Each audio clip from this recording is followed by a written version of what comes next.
अस्सलाम वालेकुम guys, welcome back to my YouTube channel. आज हम बात करने जा रहे हैं ड्रामा सीरियल वफा बेमोल की नेक्स्ट एपिसोड में आप लोगों को क्या क्या सीन देखने को मिलेंगे, किस हिसाब से अब मिर्ज़ा साहब को अपनी गलती का एहसास हो गया। लेकिन उसे जो गलती का एहसास हुआ कुछ ही देर के बाद हुआ।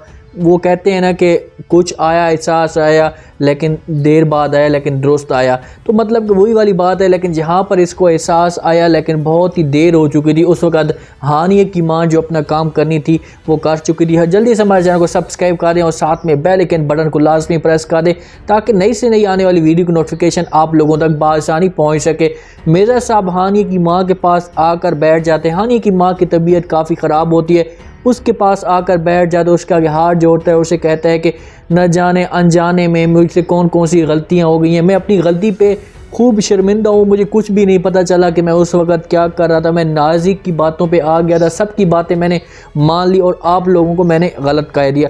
वहाँ पर हानिया की माँ इसको माफ़ तो कर देगी लेकिन इस माफ़ी से पहले जो हानि की माँ काम कर चुके, इससे हो सकता है कि मज़ीद और भी ज़्यादा गेम बिगड़ जाए। की माँ हानि के पास आती है और उससे साइन वगैरह करवाती है तलाक के नोटिस के ऊपर और वो जाकर आज़िर को भिजवा देती है। जैसे मिर्ज़ा साहब को ये सब कुछ पता चलता है तो फ़ौरन इसके पास आता है, तो उसको रुकवाने की कोशिश कर रहा होता है कि यार ये आप ऐसा ना करें, मैं आज़िर को सारी सच्चाई लाऊंगा उसके सामने नाजी की।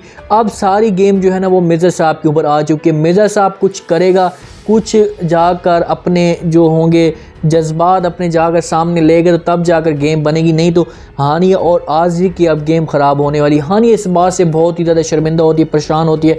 उसके पास शहज़ीन बैठी होती है और हमाद भी खड़ा होता है, बेचारी रो रही होती है क्योंकि उसका दिल नहीं होता कि मैं आज़िर को तलाक दे दूँ। एक मोहब्बत इंसान करता है तो उसको छोड़ना फिर बहुत ही ज़्यादा मुश्किल होता है। तो वहाँ पर शहज़ीन बैठी होती है, हानिया रो रही होती है, उससे कह रही होती है पता नहीं क्या हो गया, हमारे घर को कौन सी नज़र लग गई है, किसकी बदवा खा गई, इस घर में खुशियाँ थी और अचानक ये कैसे गमों में तब्दील हो जी होती हैं। तो शहज़ीन उसको रोकने की कोशिश करती है, उसे समझाती है, उसे कह दी कहानी आपको परेशान होने की कोई ज़रूरत नहीं है, हम आपके साथ हैं, आप उदास ना। नूरी जिस दिन से घर आती है ना तो उस दिन से रुबीना बेगम के पाँव तले फिर से ज़मीन निकल जाती। हो सकता है कि इस दौलत की खातिर रुबीना बेगम नूरी का भी सिर हमेशा के लिए ख़त्म कर दे। रुबीना बेगम नाजी के पास आती है, उससे कहती कि मैं अब क्या करूं, मुझे कुछ भी समझ नहीं आती कि नूरी मुझे बार बार ब्लैकमेल करने की कोशिश कर रही है क्योंकि नूरी ये चाहती है कि मेरा घर तो बर्बाद हो चुका है और मेरा घर नाज़ी की वजह से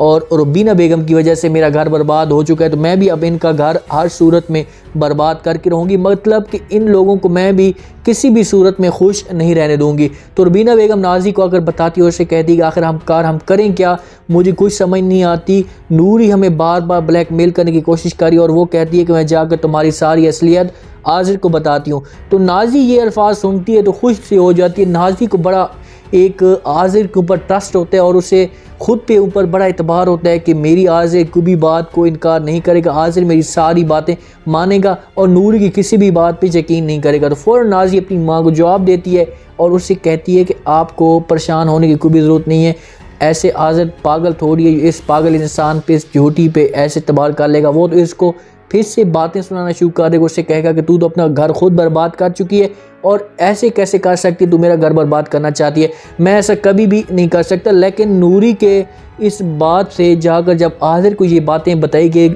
उससे हो सकता है कि आज़िर का शक में मज़ीद इजाफा हो जाए क्योंकि आज़िर को पहले भी शक हो चुका है नाज़ी के ऊपर। जब नाज़ी अलमारी के अंदर से फाइलें ढूंढ रही थी तो उस दिन से भी आज़िर को इसके ऊपर शक है कि ये कुछ ना कुछ लाजमी कोई बात कर रही है। आज़िर के पास होला जो आता है, तलाक का नोटिस आता है, देखते हैं तो काफ़ी ज़्यादा हैरान हो जाता है, बेचारा परेशान हो जाता है कि आखिरकार ये सब कुछ कैसे आ गया मेरे पास, ऐसा हानिया कर तो नहीं सकती थी लेकिन ये किस वजह से कर लिया। वो देख कर बड़ा हैरान हो जाता है कि हानिया ने ये सब कुछ भेज दिया। यहाँ पर आज़िर एक अपसेट सा हो जाएगा, परेशान हो जाएगा, उसे कुछ भी समझ नहीं आएगी कि आखिरकार मैं इसको मतलब कि कैसे कंट्रोल करूं, कैसे हानिया को यकीन दिलाने की कोशिश करूं।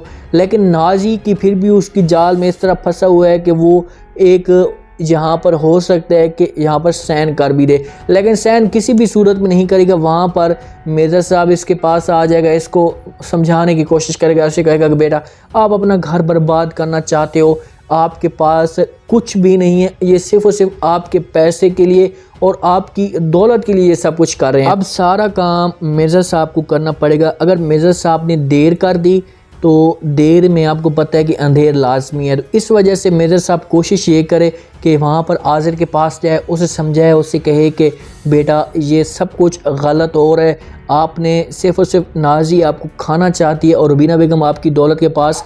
यहाँ पर इसका आमिर भी आज़िर की सपोर्ट करने के लिए आ जाएगा। आज़िर जब आमिर को सब कुछ इसके ऊपर शक तो हो चुका है अपनी माँ के ऊपर, और उसे पता भी चल चुका है कि ये दोनों कुछ ना कुछ आज़िर के साथ बुरा करने वाले हैं और चचा जान के साथ भी इन्होंने कुछ बुरा किया है। तो वहाँ पर फिर ये आमिर भी आज़िर को समझाने की कोशिश करेगा। आज़िर आखिरकार ये सोचेगा कि यार इतने सब कुछ होने के बावजूद भी इतना सब कुछ हो चुका है, सारे इसके ख़िलाफ़ होना शुरू हो चुके हैं, तो कोई बात तो लाज़मी है जिसकी वजह से ये सब कुछ इस तरह की बातें कर रहे हैं। क्योंकि कभी भी हानिया को आज़िर तलाक नहीं दे सकता। इसका एंड इस हिसाब से दिखाया जाएगा कि इन दोनों की फिर से आपस में खुशी खुशी रहना शुरू कर देंगे, आज़िर इसको माफ़ कर देगा। मिर्ज़ा साहब का एंड इसमें हो सकता है कि मिर्ज़ा साहब इस दुनिया से जाए उसो का जब इन दोनों को आपस में मिलवा दे। नाजी को तलाक हो जाएगी, नाजी का हमेशा के लिए घर बर्बाद हो जाएगा और रुबीना बेगम की यहाँ पर तबीयत ख़राब हो सकती है, उसकी इस हिसाब से डेथ भी हो सकती है, यहाँ से वो हमेशा के लिए जा भी सकती है। लेकिन अब जो स्टोरी है, अब स्टोरी में थोड़ी सी जान पैदा हो चुकी है, इंटरेस्टिंग अब सीन इसमें देखने के लिए आ चुके हैं। मुझे जो इसका आज ये वाला सीन बड़ा ज़बरदस्त लगा जब आज़िर के पास तलाक का एक नोटिस आता है और वो पढ़ना शुरू कर देता है और पढ़कर वो काफ़ी ज़्यादा हैरान हो जाता है कि आखिरकार ये मेरे साथ हानिया ये कैसे कर सकती, क्योंकि हानिया के ऊपर तो वो बड़ा यकीन करता था कि हानिया कभी भी इस तरह का काम नहीं करेगी, कभी भी वो मुझे तलाक नहीं देगी या कभी भी वो मुझे नहीं छोड़ेगी। लेकिन जब वो ये सब कुछ अपनी आंखों के साथ देखता है, उसकी माँ ये ज़िद पे आ चुकी है कि बस आज़िर से वो तलाक लेगा, क्योंकि हानिया के लिए रिश्ता तो बहुत ही अच्छा आ चुका है, फैमिली बड़ी अच्छी है, तो मैं अब उसकी शादी उसके लड़कों उस फैमिली के साथ ही। लेकिन मिर्ज़ा साहब अब बीच में रुकावट बन चुका है। मिर्ज़ा साहब अपनी पूरी जोर लगाएगा और इन दोनों को आपस में फिर से मिलवाने की कोशिश करेगा। तो उम्मीद है आज का ये रिव्यू, आज का ये प्रोमो आप लोगों को पसंद आया होगा। आपने कमेंट सेक्शन में अपनी राय लाज़मी दे दें और बताना है आपको क्या लगता है कि क्या मिर्ज़ा साहब को हानिया की माँ माफ़ कर देगी हमेशा के लिए। क्या मिर्ज़ा साहब को पता चल चुका है कि ये जो तलाक का नोटिस है अब ये जा चुका है आज़िर के पास, तो क्या ये इनको रुकवाने के लिए हमेशा के लिए अपने मकसद में जो है कामयाब हो पाएगा?